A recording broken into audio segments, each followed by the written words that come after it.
Hi hello and welcome to hitech Kusuma authentic and traditional Andhra dishes.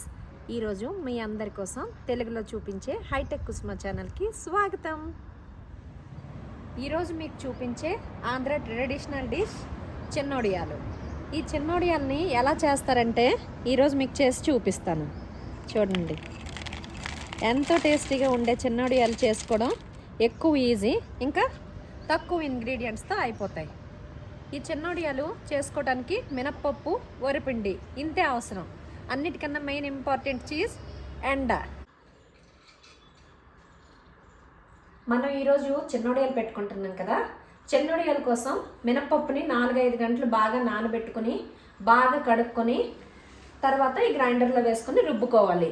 చూడండి, ఎలా రుబ్బుకోవాలనేదే main important. ఎక్కువ పలచగా ఉండకూడదు, ఎక్కువ గట్టిగా ఉండకూడదు.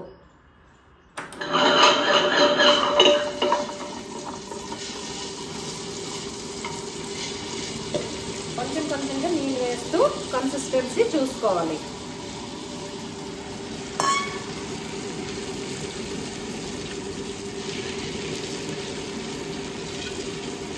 ఈ బ్యాటర్ అంతా నలిగిపోయిన తర్వాత చూపిస్తాను. చెన్నోడియాలు పలచగా ఉందనుకోండి, ముద్ద బాగా విరిగిపోతుంటాయి, గట్టిగా ఉంటే ఉడకవు.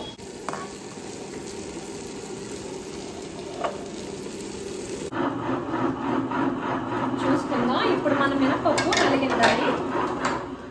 చూడండి, ఎక్కువ పలచగా లేదు, అలా అని ఎక్కువ గట్టిగా కూడా లేదు. ఈ కన్సిస్టెన్సీలో ఫైన్గా ముద్దగా రుబ్బుకోవాలి. చూడండి, ఇప్పుడు చెన్నోడియాలు ఎలా పెట్టాలో మీకు పెట్టి చూపిస్తాను.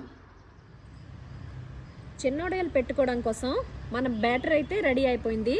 ఇప్పుడు నెక్స్ట్ ప్రాసెస్ ఏంటో చూపెడతాను. చూడండి, ఒక జల్లెడి తీసుకొని, ఇది మైదా జల్లించుకునే జల్లెడి, ఇందులో వరిపిండి వేసుకోవాలి.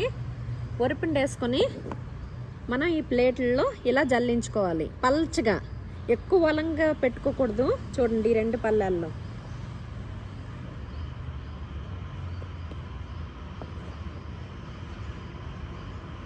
చూడండి ఇలా జల్లించుకోవాలి పిండిని.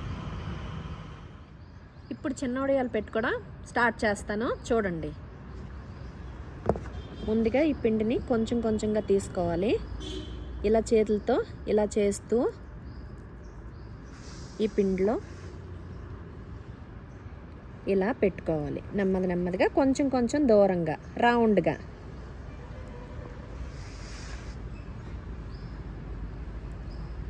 ఇలా పెడుతూ ఉంటే అదే ప్రాక్టీస్లో వచ్చేస్తాయి.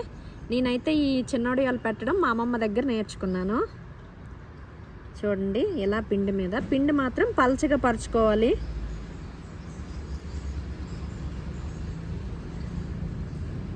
ఈ చెన్నోడియాల కూర చాలా టేస్టీగా ఉంటుంది. ఇది నేను ఒకరోజు మీకు చెన్నోడియాలు వండి కూడా నేను చూపిస్తాను. ఎనీ కాంబినేషన్లో ఈ చెన్నోడియాలు చాలా రుచిగా ఉంటాయి. చూడండి, చెన్నోడియాలు ఒక రౌండ్లో పెట్టేసుకున్నాను. ఈ పిండి వేసుకోవడానికి మెయిన్ కారణం ఏంటంటే ఈ చెన్నోడియాలు పల్లెంకి అంటుకుంటాయి. ఇలా పిండి మీద పెట్టుకోవడం వలన చెన్నోడియాలు గుల్లగా వస్తాయి, తొందరగా ఉడుకుతాయి, చాలా టేస్టీగా కూడా ఉంటాయి. చెన్నోడియాలు ఒక ప్లేట్ అయితే కంప్లీట్ అయిపోయాయి. ఇంకో ప్లేట్లో పెడుతున్నాను. ఈ చెన్నోడియాలు చేయడం అయితే నేను మా అమ్మమ్మ దగ్గర నేర్చుకున్నానని చెప్పాను కదండి. అమ్మమ్మని చూసే ఉంటారు కదా, నా లాస్ట్ వీడియోస్లో అమ్మమ్మతో చేపల పులుసు చేశాను. ఎవరైనా చూడకపోతే ఆ చేపల పులుసు వీడియోని చూడండి. అమ్మమ్మ చేపల పులుసు చాలా బాగా చేసింది.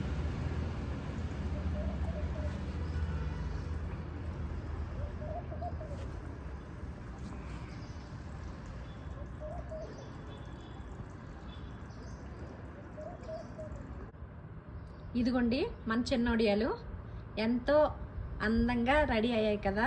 ఇలా ప్లేట్లలో రౌండ్ రౌండ్గా పెట్టుకోవడం మాత్రం మా అమ్మమ్మ దగ్గర నుంచే నేర్చుకున్నాను. ఇదిగోండి, నేను చేసిన చెన్నోడియాలు ఎంత అందంగా ఉన్నాయి కదా, ఎంతో తెల్లగా ఎంతో అందంగా ఉన్నాయి. చూడండి, ఇలా ఎండి ఈ రౌండ్ లోపల ఇలా గుల్ల షేప్లో వస్తాయి. ఈ చెన్నోడియాలు అందంగా ఉండడమే కాదు, రుచిగా కూడా ఉంటాయి. నా ఫర్దర్ వీడియోస్లో మీకు ఈ చెన్నోడియాల కూర రకరకాల కాంబినేషన్స్లో వండి చూపిస్తాను. Okay, thanks for watching.